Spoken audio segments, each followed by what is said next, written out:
Yeah, Tony Sheehan from the Joiner Group. Hi, Tony. Taking you had no formal education apart from self-education. Yeah. Do you think you'd have been more of an entrepreneur had you done a normal schooling, or are you better because you didn't? Well, do you know, Tony, I'm not. That's a really good question, actually. I think that's a really good question. I honestly don't know. Someone asked me the other day, and in fact, I get asked it quite a lot. Are entrepreneurs born or made? And I actually think it's a bit of both. I think if a person could be taught to be slightly freer thinking, there's no reason. I've met entrepreneurs that are very highly educated and very successful, and I've met entrepreneurs with no education and never even read a book and are very successful. So I don't know that there's an absolute answer to that question. I think we did live in an age of the Industrial Revolution, the technology revolution. I think we now live in the age of knowledgeism.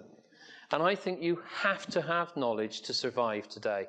The world has become complicated, more complicated. We have things going on, huge volumes of media that you need to sort of decide which bits are any good. So I do think it's very important to be educated, but it's also important to be taught to be entrepreneurial.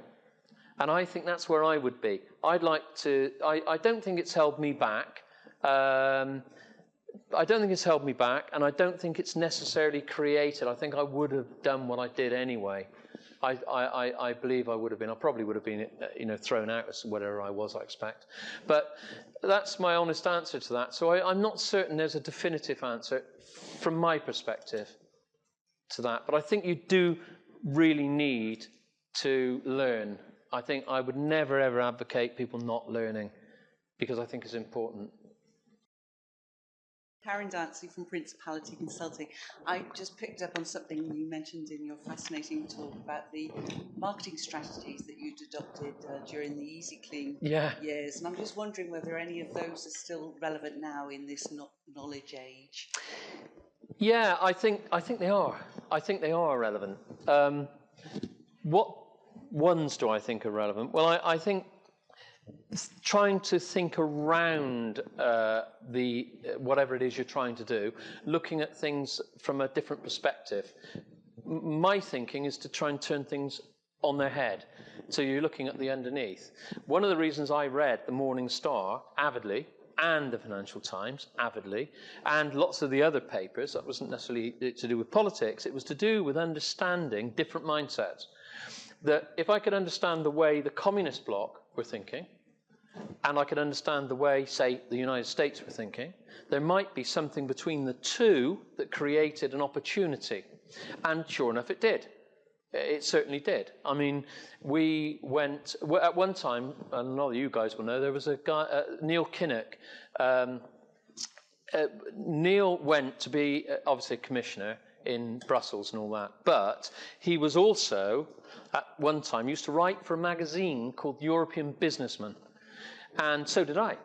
And he used to do transport and railways and European stuff like that. And I used to do the property pages for European Businessmen. And it was a glossy magazine, it's gone out of print now.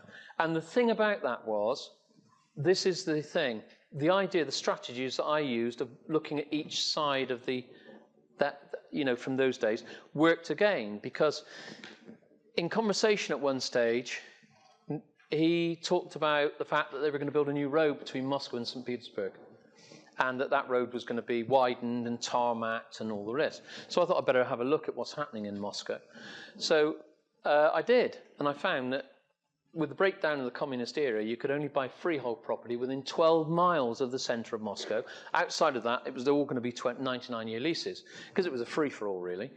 And where the road was going to go, there might be an opportunity for a service station. So I basically got on a plane and went to Moscow and bought Pig Farm. And it came out of a conversation, and it's no different than the conversations that I had earlier. It's just a different angle to it. So, what did I take out of those, and why does it apply today?